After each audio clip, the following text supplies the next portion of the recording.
ধর্ষণ মামলার ক্ষতিপূরণের টাকা গেল কোথায়? তদন্তের দাবি প্রাক্তন বিধায়ক শ্রীরূপা মিত্র চৌধুরীর। ধর্ষণের ঘটনায় সরকার ঘোষিত ক্ষতিপূরণ এখনো পায়নি উত্তরবঙ্গের দুই নির্যাতিতার পরিবার। এই টাকা নিয়েও দুর্নীতি হয়েছে বলে অভিযোগ তুললেন নির্ভয়া দিদি নামে পরিচিত প্রাক্তন বিধায়ক শ্রীরূপা মিত্র চৌধুরী।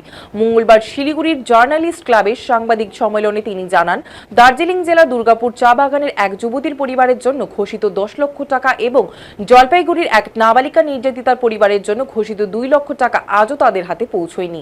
শ্রীরূপা মিত্র চৌধুরীর দাবি, ক্ষতিপূরণের টাকা কোথায় গেল এবং তা কারা নিয়েছে তার তদন্ত হওয়া প্রয়োজন। তিনি এই দুই ঘটনার ফাইল পুনরায় খোলার দাবি জানান। পাশাপাশি দুই পরিবার যাতে সরকার ঘোষিত প্রাপ্য ক্ষতিপূরণ পায় সে বিষয়ে নতুন সরকারের কাছে আবেদন জানাবেন বলে তিনি জানিয়েছেন।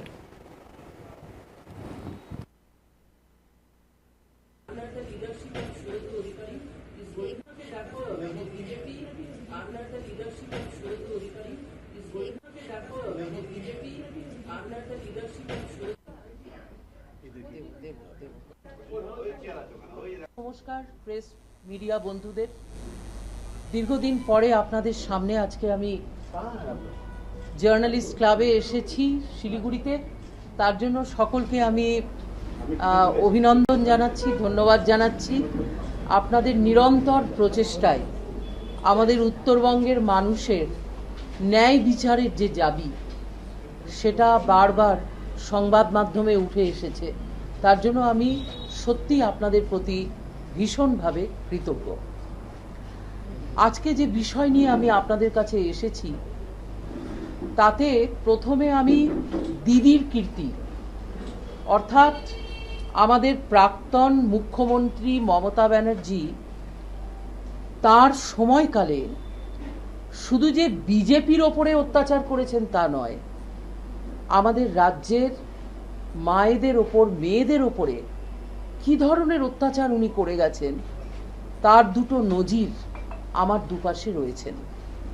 আপনাদের কাছে এই দুজন যারা আমার সঙ্গে রয়েছেন তাদেরকে আমরা সার্ভাইভার বলি। তারা কোনোভাবে বেঁচে গিয়েছেন, কিন্তু তাদের কন্যারা কেউই বাঁচেননি।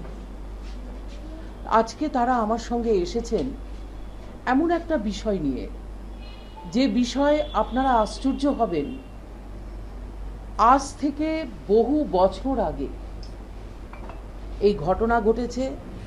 আমরা বিজেপির পক্ষ থেকে লড়াই করেছি, বিভিন্ন সমাজসেবী প্রতিষ্ঠান তারা লড়াই করেছেন এবং যারা পরিবার তারাও লড়াই করে চলেছেন।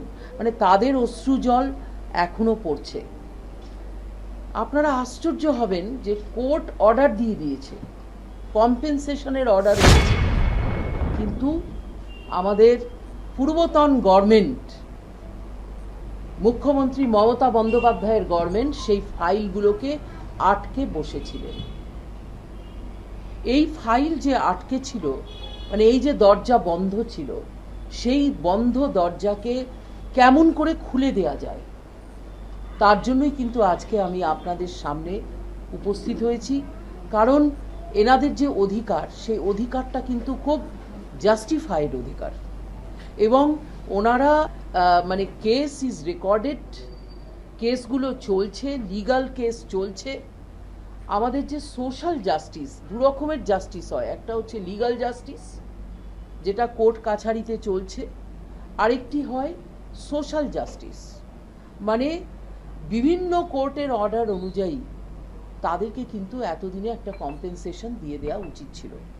এবং আপনারা আশ্চর্য হবেন যে আমার সঙ্গে যে দুজন আছেন তারা কন্যাকে হারিয়েছেন এবং একটি কেসে মেয়েটি নির্যাতিতা হওয়ার পর তার একটি 3 বছরের শিশু কন্যা আছে, যিনি নির্যাতনের জন্য যার জন্ম এই পৃথিবীতে, সেই মেয়েটি এখন 3 বছর বয়স হয়ে গিয়েছে।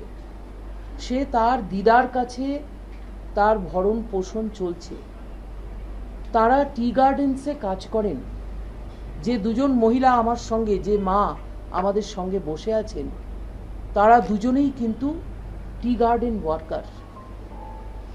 তাদের যে এই অত্যাচার এবং নির্যাতনের শিকার হতে হয়েছিল এবং সেই নির্যাতনে আপনারাই ছবিতে দেখিয়েছেন যে কিভাবে তৃণমূলের গুন্ডারা তাদের মদতপুষ্টভাবে তারা কিভাবে অত্যাচার চালিয়ে শেষ পর্যন্ত মেয়েগুলোর প্রাণহানি হয়।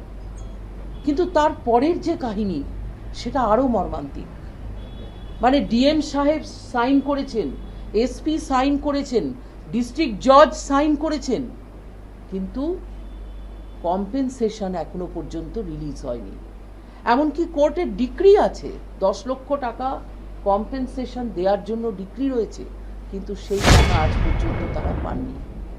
এবং আরেকটি জিনিস আমি দেখছি, আমি দুটো এক্সাম্পল আপনাদের সামনে নিয়ে এসেছি, দুটো, আরও অনেক আছে, কিন্তু দুজনের মধ্যে একটা অদ্ভুত জিনিস, একই ধরনের ঘটনায় একই পরিস্থিতিতে দুটি কন্যা সন্তান ধর্ষিতা হয়ে মৃত্যুবরণ করেছেন, কিন্তু একটা কেসে অ্যাডমিনিস্ট্রেশন লিখছে 10 লক্ষ টাকা কম্পেনসেশনের প্রপোজাল, আর একটা কেসে অ্যাডমিনিস্ট্রেশন লিখছে 2 লক্ষ টাকা কম্পেনসেশনের প্রপোজাল।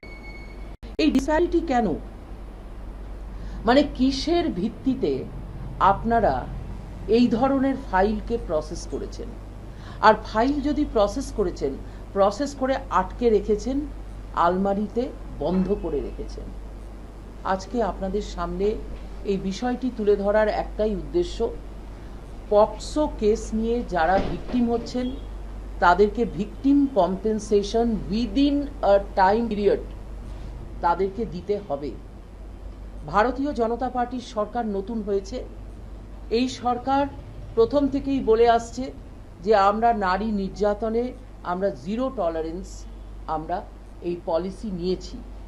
কিন্তু ভারতীয় জনতা পার্টির সরকারের সামনে এত অজস্র মানে সহস্র কেস, সমাজ মাধ্যম, স্বেচ্ছাসেবী প্রতিষ্ঠান, বিজেপির কর্মীবৃন্দ এবং তার সঙ্গে এই সংবাদ মাধ্যম যদি তুলে না ধরতে পারি আমরা, তাহলে কিন্তু এই কেসগুলো বন্ধ ঘরে